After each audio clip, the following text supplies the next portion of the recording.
explicarles a ustedes algunos aspectos muy importantes de nuestra antropología gnóstica.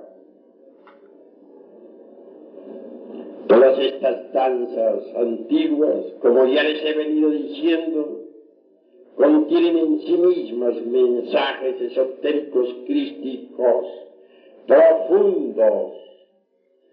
Todas estas danzas están llenas de honda significación. Vale la pena escuchar todas estas armonías, vale la pena observar estas exóticas danzas. Nuestro país, México, está lleno de profundas tradiciones esotéricas. Recordemos nosotros a los seres divinos, a quienes se les rindió culto en el antiguo México.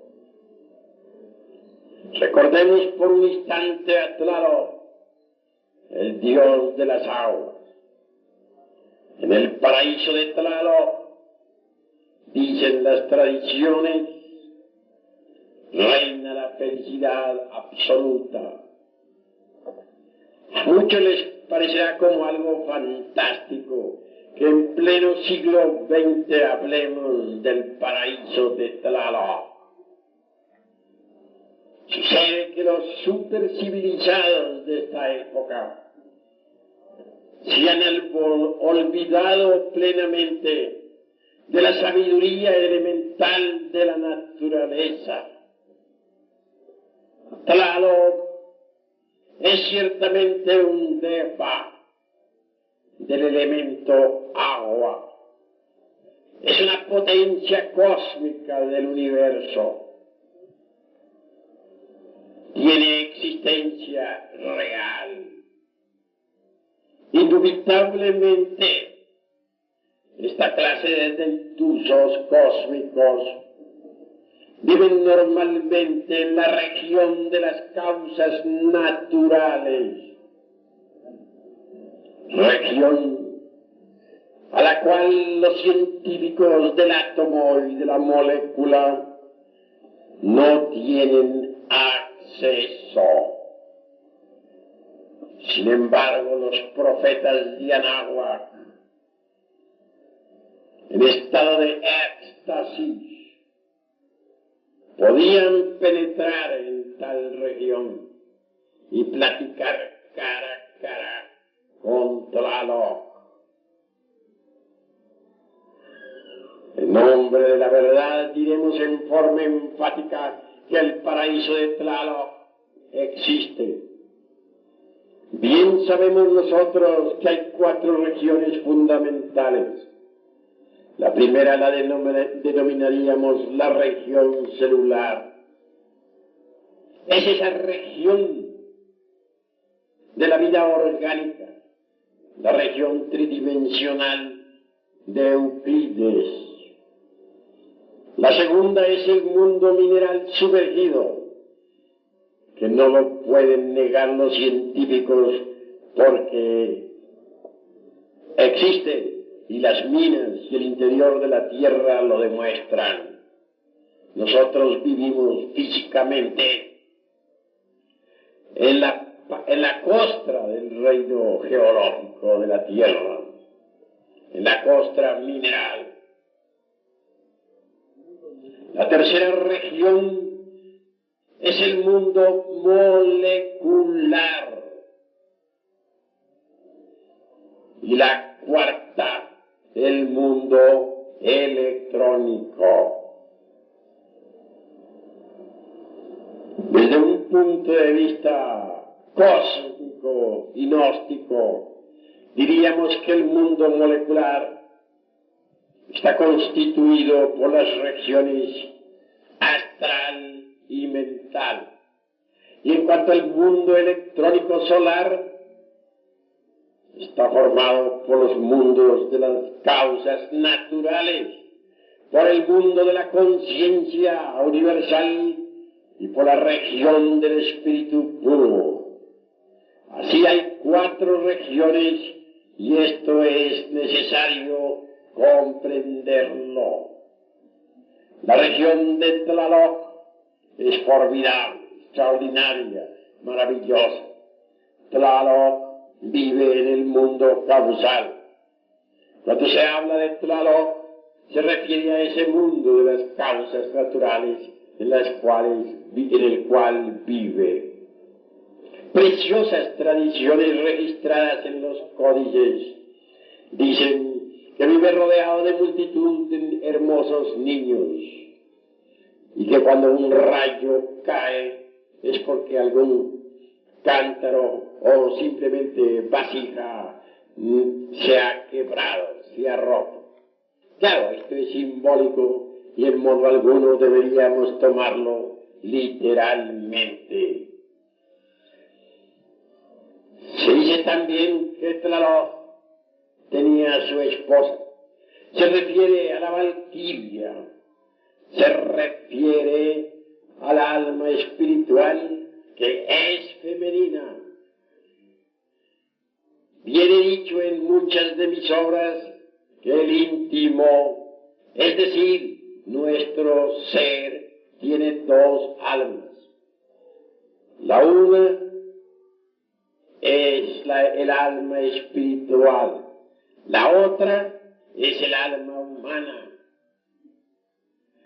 El alma humana es masculina, el alma espiritual lo es femenina. Este es el par de gemelos dentro de nosotros mismos. Este es el signo de Géminis en nuestra naturaleza espiritual. Así que cuando se habla de Tlaloc y de su esposa, se refiere en forma enfática los códices a las 2 almas, la masculina y la femenina de Tlaloc. No es culpable Tlaloc de que se hubiesen inmolado muchos niños y doncellas en su honor. Siempre se hacía para implorar las lluvias. Mas Tlaloc jamás exigió tales holocaustos. Algún día me encontraba en estado de mantella, quiero decir chamadí, que podría traducirse en el mundo occidental como éxtasis. Lo había logrado a través de la técnica de la meditación, pasando por el dharana, que significa concentración, por el dhyana, que significa meditación. En tal estado de arrobamiento espiritual, pude encontrarme en realidad de verdad frente a frente con Tlaloc. La recriminación que le hice resultó injusta. Tú, le dije, cometisteis grandes crímenes, permitisteis que se os sacrificaran niñas, niños, doncellas y hasta ancianos. Y eso es delictuoso. Tlaloc parecía en tales instantes un árabe de los tiempos antiguos. Respondió: nunca exigí tales sacrificios a la humanidad. Nunca exigí que me inmolaran a seres vivientes.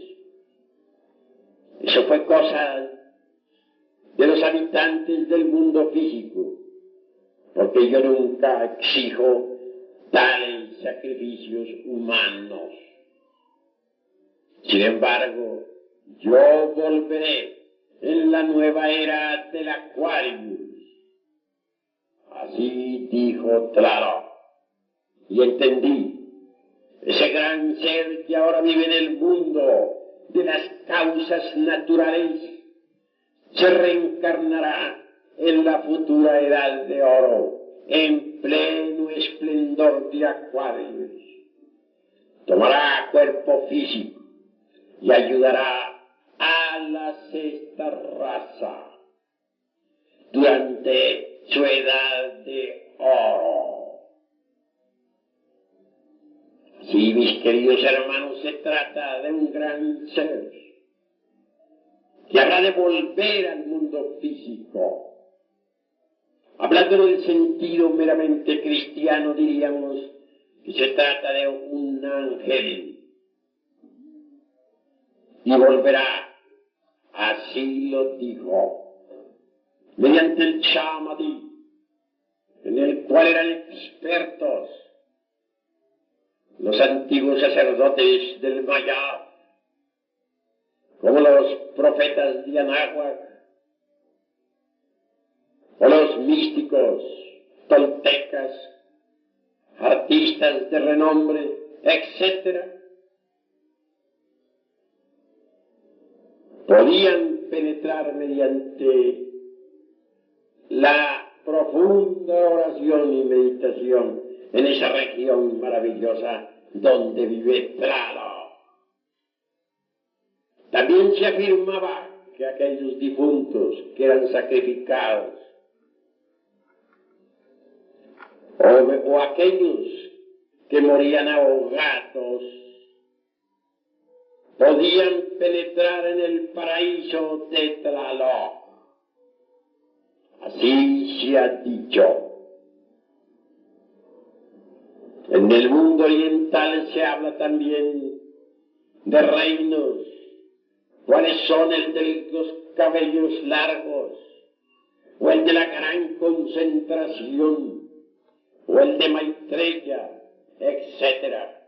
Son regiones que existen más allá del mundo tridimensional de Euclides.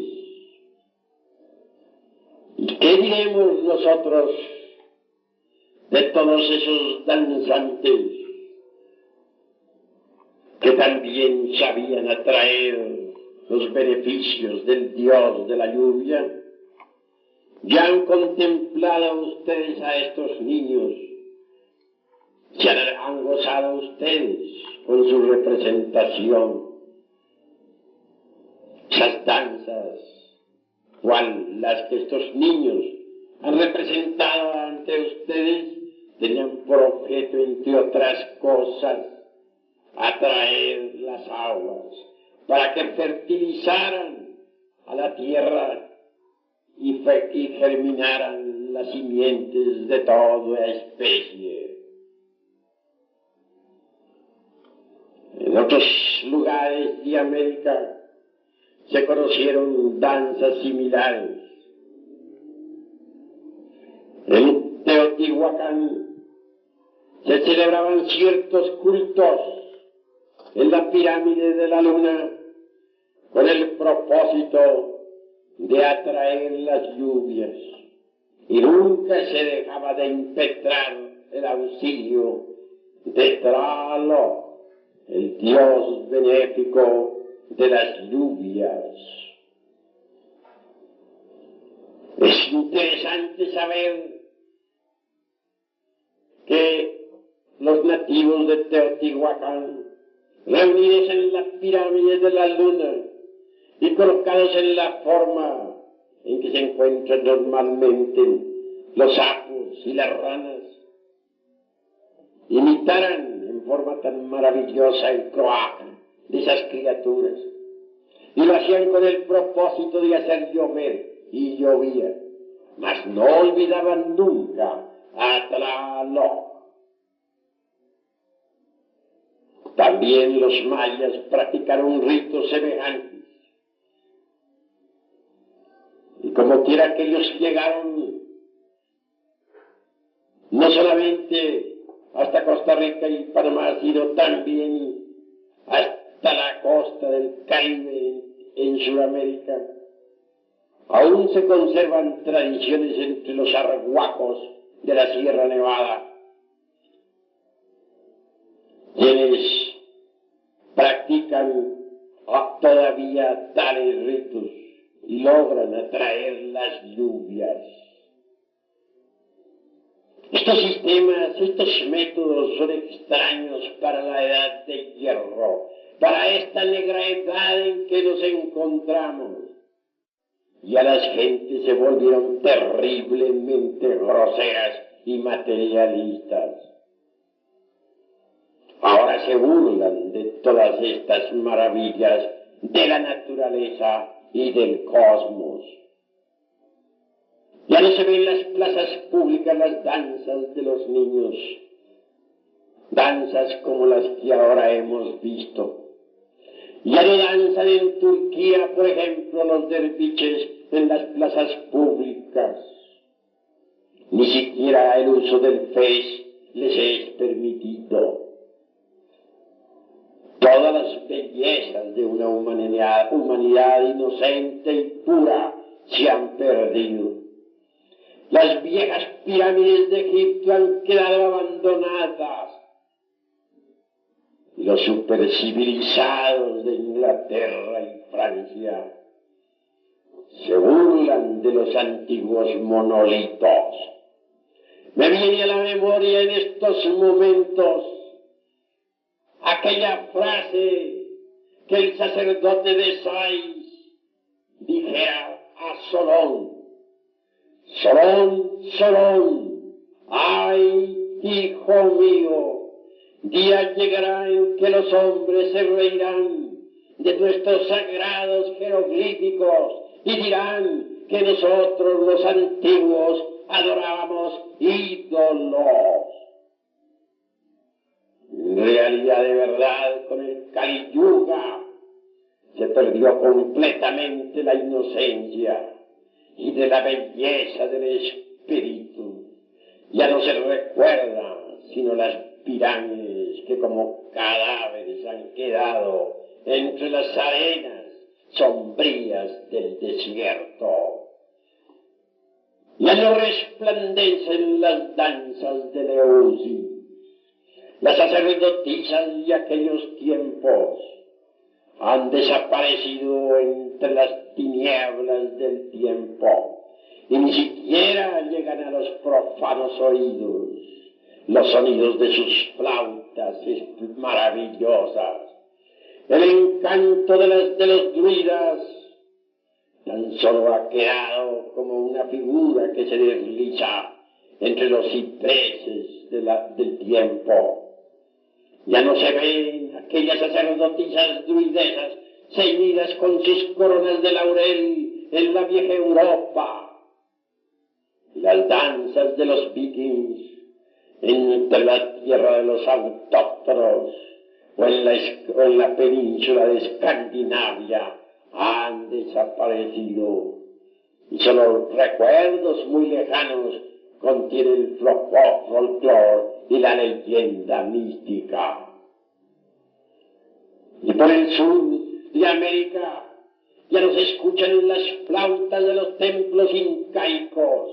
Se han cerrado los corredores que comunicaban al Perú con Bolivia.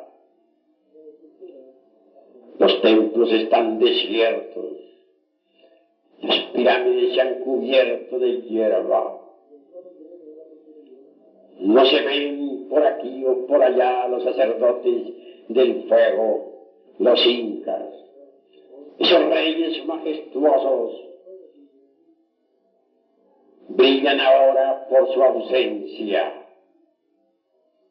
Ha olvidado la humanidad la sabiduría antigua. Ha olvidado la humanidad la religión sabiduría de las antiguas edades. Con gran dolor vemos nosotros ruinas y solo ruinas. ¿Qué saben las gentes de esta época con respecto a la sabiduría de los lemures o de los hiperbóreos? La ciencia apenas si puede penetrar unos 15.000 años o 20 a lo sumo en el mundo de las leyendas. Pero ¿Qué saben los científicos actuales, los historiadores, sobre esos hombres cíclopes que levantaron las murallas de las antiguas ciudades del continente Mu? ¿Qué se sabe sobre los cíclopes? ¿Qué se sabe sobre el ojo de los Lacertidos? La humanidad actual se ha vuelto espantosamente mecánica y del continente Mu no quedan sino las islas de la Australia, de la Oceanía. Ese viejo archipiélago es tan solo una reminiscencia del continente aquel donde vivieran los hombres dioses. Amigos, es a nosotros los gnósticos los que nos toca luchar por sacar de entre el polvo de los siglos la sabiduría divina. Es a nosotros los gnósticos a los que nos toca luchar contra las tinieblas de esta edad negra. Es a nosotros a quienes nos toca luchar para restaurar la inocencia perdida sobre la faz de la tierra. Los tiempos han llegado. Estamos ante el dilema del ser y del no ser de la filosofía. Y aunque los ignorantes ilustrados se rían de la antropología gnóstica, continuaremos nuestras investigaciones. ¿Y qué diremos de Huehueteotl, el dios viejo del fuego? Un ídolo para los ignorantes ilustrados, una carcajada, un sarcasmo, una idolatría, un fetiche y nada más. Mas los gnósticos no pensamos así.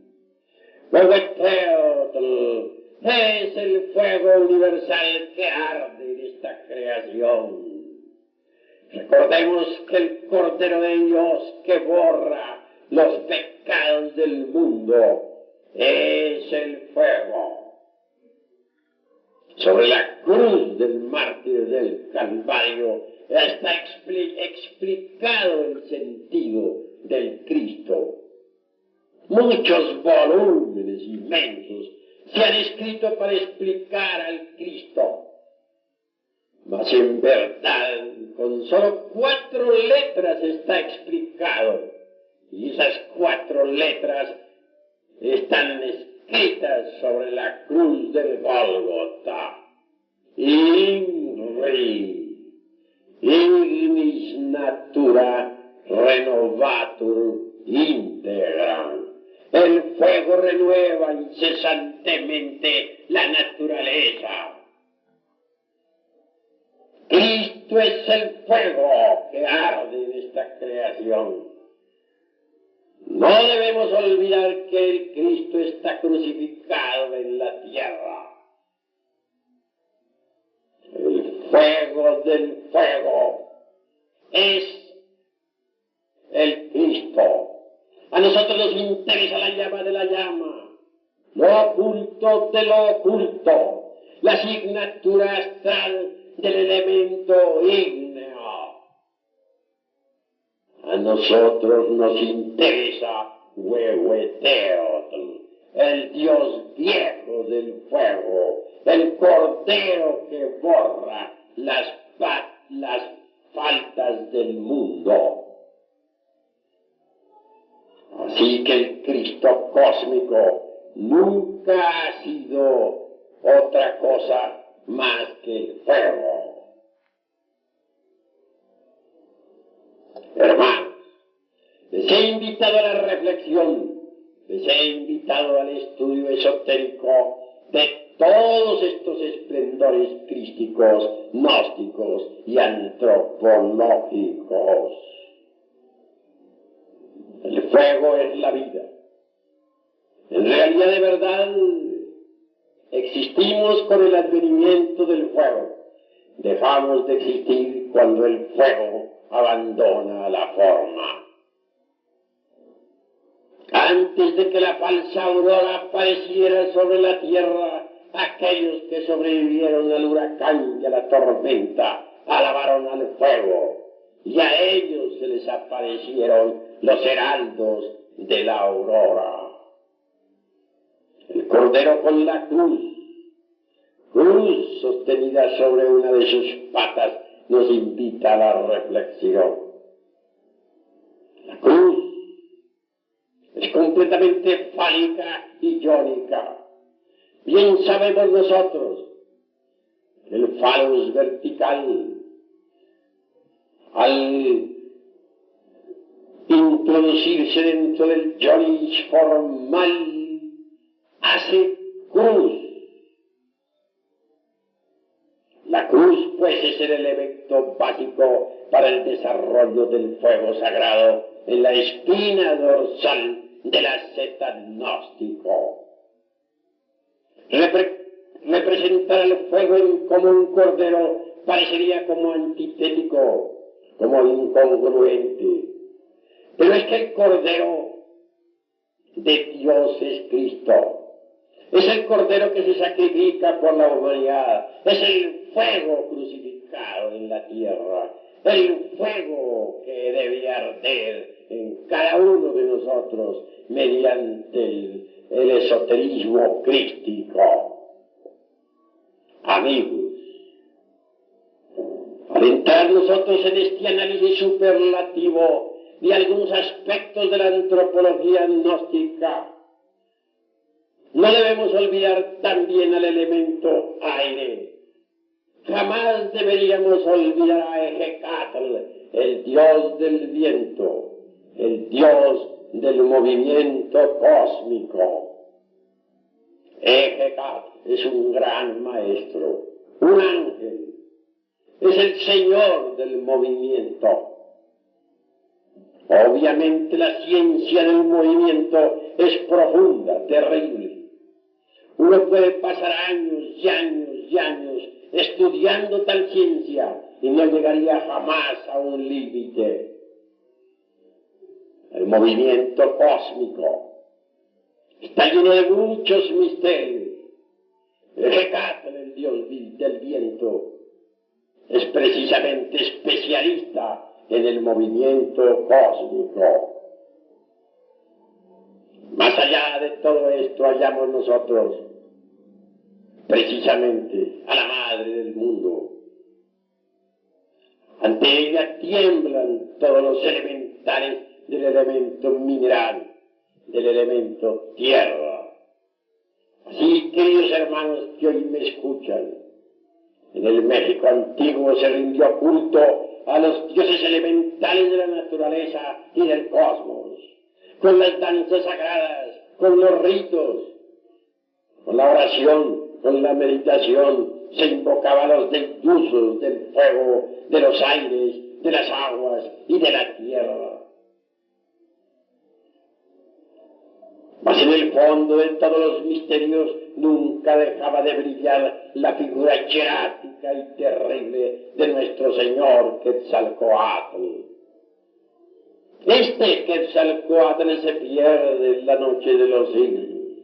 Cada sacerdote se consideraba a sí mismo un Quetzalcóatl en Tula. Pero en el fondo lo que sucedía era que los sacerdotes que se cristificaban tomaban el nombre de Quetzalcóatl, el dios sol. Por el camino de la regeneración debemos entrar si queremos convertirnos en serpientes emplumadas como el señor Quetzalcóatl. Cuando uno desintegra el ego, cuando lo reduce a polvareda cósmica, cuando uno fabrica los cuerpos existenciales superiores del ser y los convierte en vehículos de oro puro, cuando uno levanta la antorcha para iluminar el camino de los demás, cueste lo que cueste, incuestionablemente se convierte por tal motivo en una serpiente emplumada, en un Quetzalcóatl. No bastaría solamente despertar el fuego sagrado, no bastaría solamente despertar el Kundalini Shakti para hacerlo subir por el canal medular espinal hasta el cerebro y pasarlo de allí al corazón. En realidad, de verdad, uno no podría gozar del poder contenido en los chakras, discos o ruedas magnéticas si no ha sido devorado previamente por la serpiente.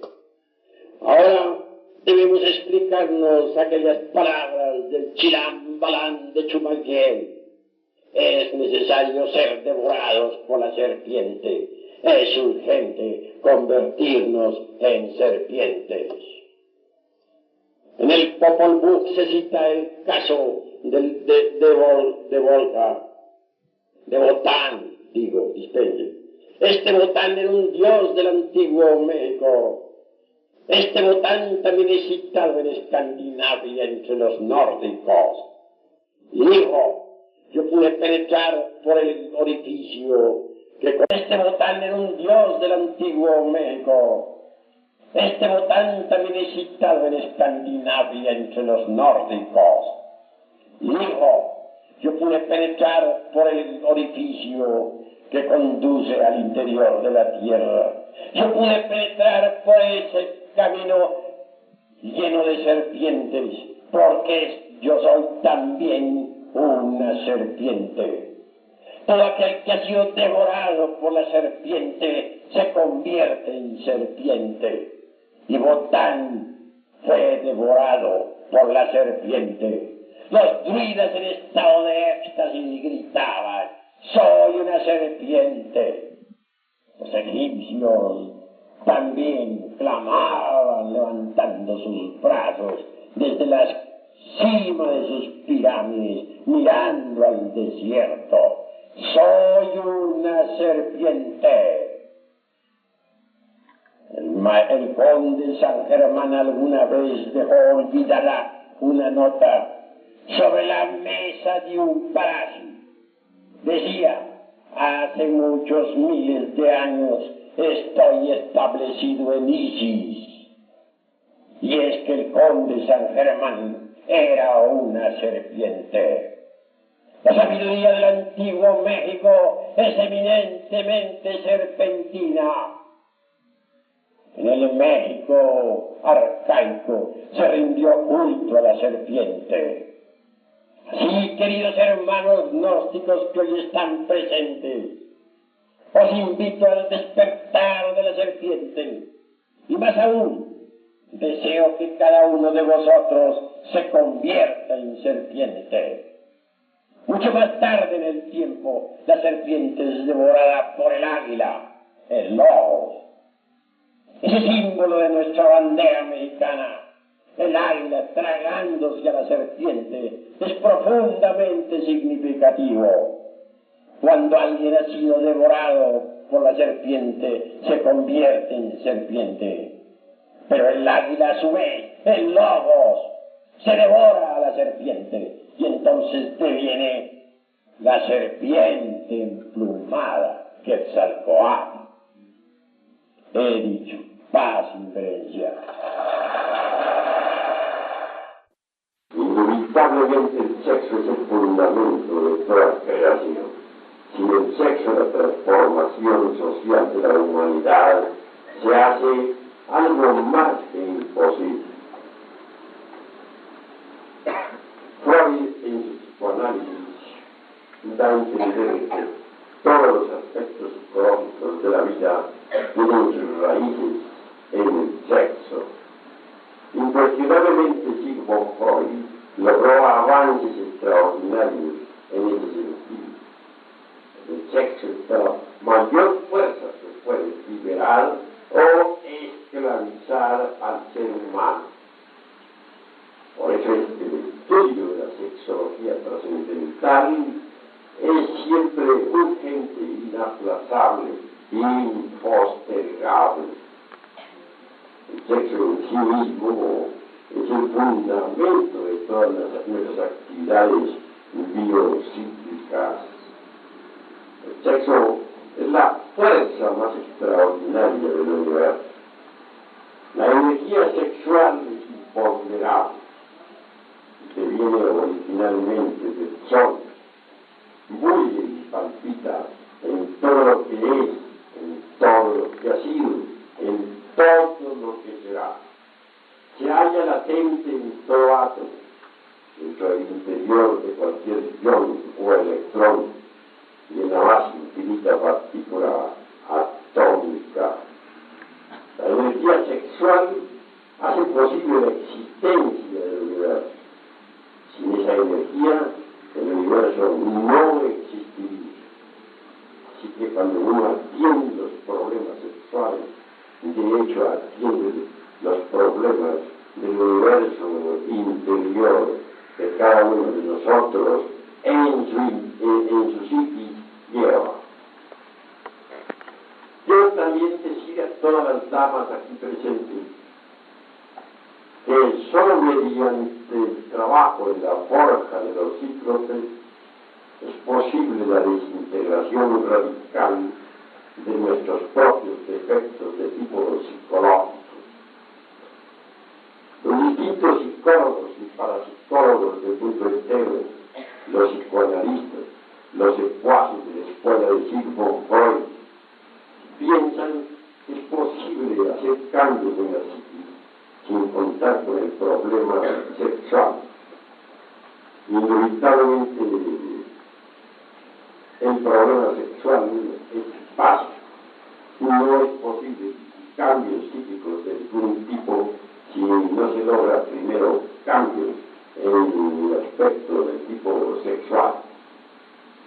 Se debe orientar sexualmente a los varones, a las niñas, a los adolescentes, a las adolescentes y en general toda persona. Los niños y niñas están abandonados propiamente en el aspecto sexual. No se les da por estos tiempos la educación que ellos necesitan. La niña o el niño en las escuelas, en los colegios, no reciben una información correcta sobre el sexo. Hoy por hoy, desgraciadamente, en algunas escuelas de América se les está enseñando a las criaturas el vicio horripilante de la masturbación. Lo más curioso es que en algunos institutos se lleva un récord de los afiliados y si se masturban son mirados como personas inteligentes y normales, y si no se masturban se les mira sencillamente como anormal. A ese grado de degeneración ha llegado la cultura actual. Nosotros los gnósticos necesitamos llevar nuestros principios de regeneración no solamente a los provinciales, sino también a todas las escuelas de educación pública, a todos los institutos, a todos los colegios, a todas las organizaciones que tengan alguna relación con el terreno meramente educacional.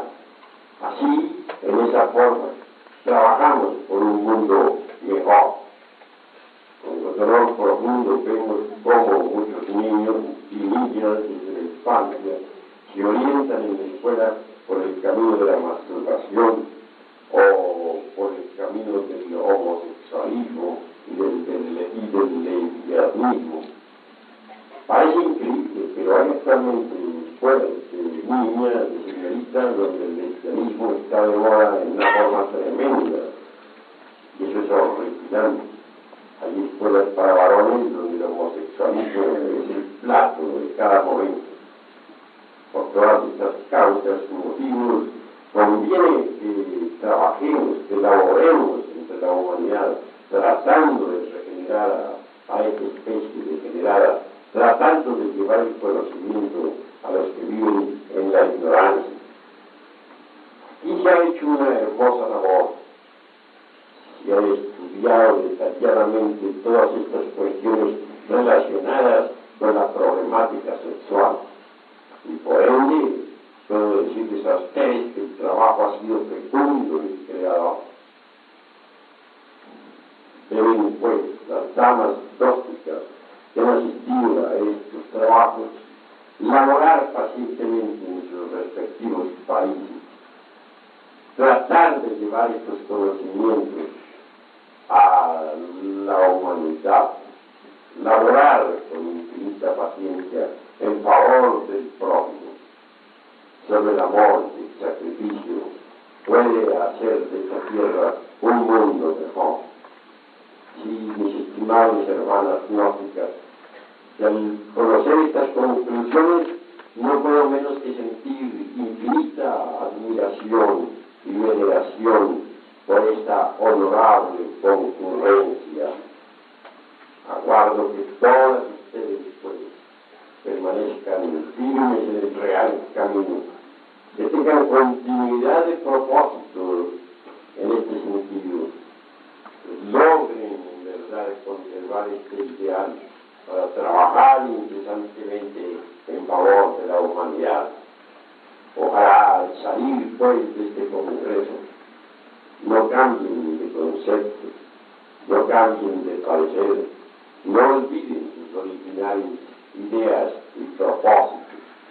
Ojalá al salir de este congreso lleven en sus corazones esa flama encendida del amor, esa flama que ha ardido aquí dentro de este sagrado recinto. Incuestionablemente el amor en sí mismo es el sumum de la sabiduría. Por eso dijo Hermes Trismegisto, el 3 veces grande Dios y de todos: temor y amor, en el cual está contenido el sumum de la sabiduría. El amor es una sustancia cósmica universal que se halla latente en cada partícula atómica del universo. El sexo en sí es infinitamente sagrado. El acto sexual es realmente la consustancialización del amor, el realismo psicofisiológico de nuestra naturaleza.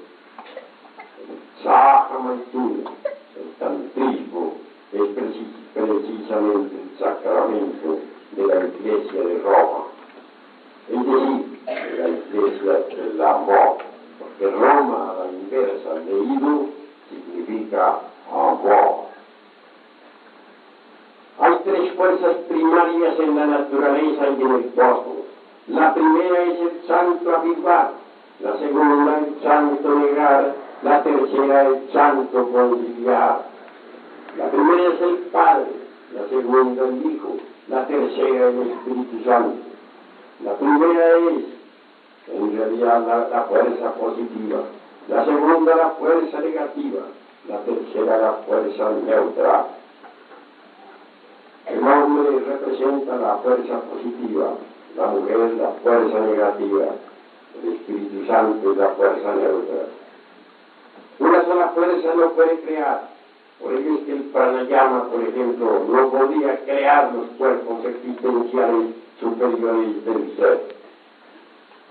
Un hombre manejando el pranayama o trabajando con el Vajrayana Mudra jamás podría crear por tal motivo los cuerpos existenciales superiores del ser.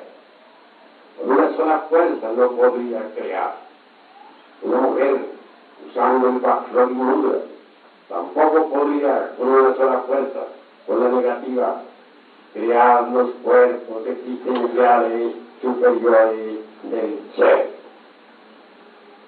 Para que haya creación, se necesita que las tres fuerzas, positiva, negativa y neutra, incidan de hecho en un punto dado. Solo mediante el sacramento de la Iglesia del amor puede lograrse esto. Cuando el hombre y la mujer se unen sexualmente, pueden crear. La fuerza positiva y la fuerza negativa se concilian mediante la tercera fuerza, y es la neutral. Estas tres fuerzas sí pueden crear o un hijo, o, en el mejor de los casos, los cuerpos existenciales superiores del ser.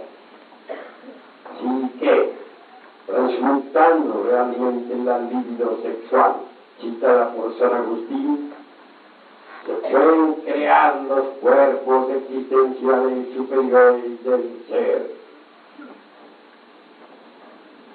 Incuestionablemente, cuando nos derrama el vaso de Hermes Trismegisto, el 3 veces grande Dios Iris de Top, durante el Shah Hamaytur. Entonces, el esperma sagrado o las secreciones sexuales se transmutan en el mercurio de la filosofía secreta, en el alma metálica del Exioquejai, es decir, en el alma metálica del esperma. Este mercurio tiene que pasar por todo un proceso de transformación antes de que se pueda trabajar con el mismo. En primer lugar, el mercurio de los sabios tiene un color negro como el carbón. Son las aguas inmundas, representadas por el cuerpo negro de la alquimia. En segundo lugar, cuando ya el practicante ha sublimado el sacramento de la Iglesia de Roma, entonces entre esas aguas negras se extrae la gelatina blanca. Es decir, las aguas negras se transforman en blancas. Tales aguas están simbolizadas o alegorizadas claramente por la blanca paloma del Espíritu Santo. Posteriormente, estas aguas blancas deben transformarse a olivar para convertirse en aguas amarillas. El mercurio es el real color del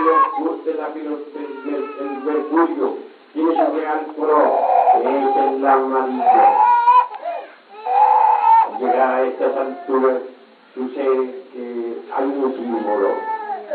El símbolo es el águila amarilla.